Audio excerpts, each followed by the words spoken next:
A moltíssimes persones arreu del món ens agraden les llimes, les taronges, les mandarines, però què saben d'estos fruits? És cert que venen de la Xina? Com és el seu origen i per què ens agraden tant per la seva dolçor com per la seva acidesa? En este vídeo anem a explicar estos dubtes i altres més. En primer lloc, com sorgiren els cítrics? Enguany, un grup de l'IVIA, l'Institut Valencià d'Investigacions Agràries, han fet un descobriment molt important, i és que és molt interessant, perquè els cítrics varen sorgir fa 8 milions d'anys en l'Himalaya. És a dir, que podem fer una primera resposta a les preguntes. Efectivament, venen de la Xina. Fa 8 milions d'anys fou l'etapa del Miocè. En aquesta etapa van haver molts canvis meteorològics, entre ells una baixada del CO2, una pujada de les radiacions i una modificació dels monsons de la zona d'Àsia. És per això que és normal que sorgiren moltíssimes espècies noves, tant de flora com de fauna. En primer lloc, el primer cítric que va sorgir fou una mandarina, que li direm mandarina ancestral. Aquest fruit era incomestible, ja que tenia una corfa molt gruixuda, moltes llavors dins i era molt àcida. Van passar els temps i fa només 4.000 anys, comparat amb els 8.000 que van sorgir moltíssimes més varietats de cítrics, entre elles una que es diu pomelo. El pomelo i la mandarina van tindre una generació conjunta, en la que es va crear la primera taronja. Aquesta taronja era una taronja que se diu àcida i tenia menor acidesa, menor llavors i una corfa més fina. També anem a parlar de com sorgiren les llimes, ja posats. Aquesta taronja àcida va tindre una fusió en un cítric molt peculiar que se diu mano de Buda o citrón, que té una forma en picos. D'aquesta mescla va sorgir la llima que actualment podem consumir. Claro, estaràs pensant que les taronges que tu menges normalment són àcides, però també són dolcetes.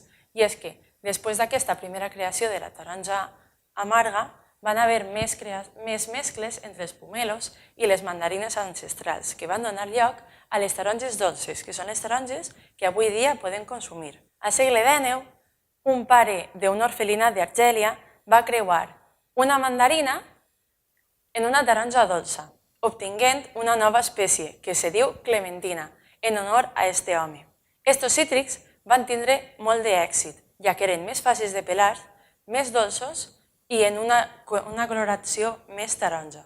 Així cal fer un incís, i és que comunament se confonen les mandarines amb les clementines, però no són el mateix. Recordem que les mandarines són les mares de les clementines.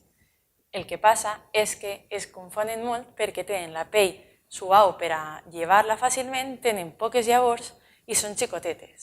Aquestes clementines es van popularitzar molt i en el segle XIX arribaren els primers empells de clementí a Espanya.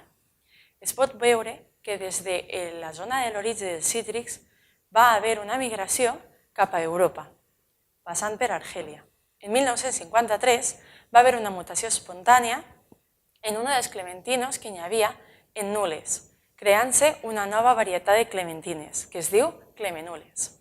Esta varietat és la més important de totes les clementines, ja que és la que major dolçor té, millor es pela, menys quantitat de llavors té i té una coloració que convida a menjar. I ara, parlant de la citricultura valenciana, que genera un quart de les mandarines a nivell mundial cada any, podem veure la gran llista de varietats de llimes, taronges, mandarines i clementines que es comercialitzen en el nostre territori. Per últim, us haureu donat compte de que quasi tot l'any tenim disponible en la fruteria estos cítrics. I és que hi ha una gran varietat de mandarines, taronges, clementines i híbrids de mandariner que són o primerenques o són tardanes, de manera que podem veure una distribució d'aquestes varietats i podem tindre des del principi de la tardor fins al començament de l'estiu qualsevol tipus de cítric al nostre abast. Quan la temporada de recol·lecció sol ser en novembre fins gener, trobem varietats com la Clemensun, que es recull des de mitjans de setembre fins a finals d'octubre, o la Safor, un mandariner híbrid que es recol·lecta des de gener fins a abril. Per part de les taronges, la taronja per antonomàsia és la navelina, que es recol·lecta des d'octubre fins a gener. però també hi ha varietats primerenques i tardanes, com pot ser la navelate, que és tardana. D'aquesta manera tenim des del començament de la tardor fins a l'entrada de l'estiu cítrics al nostre abast.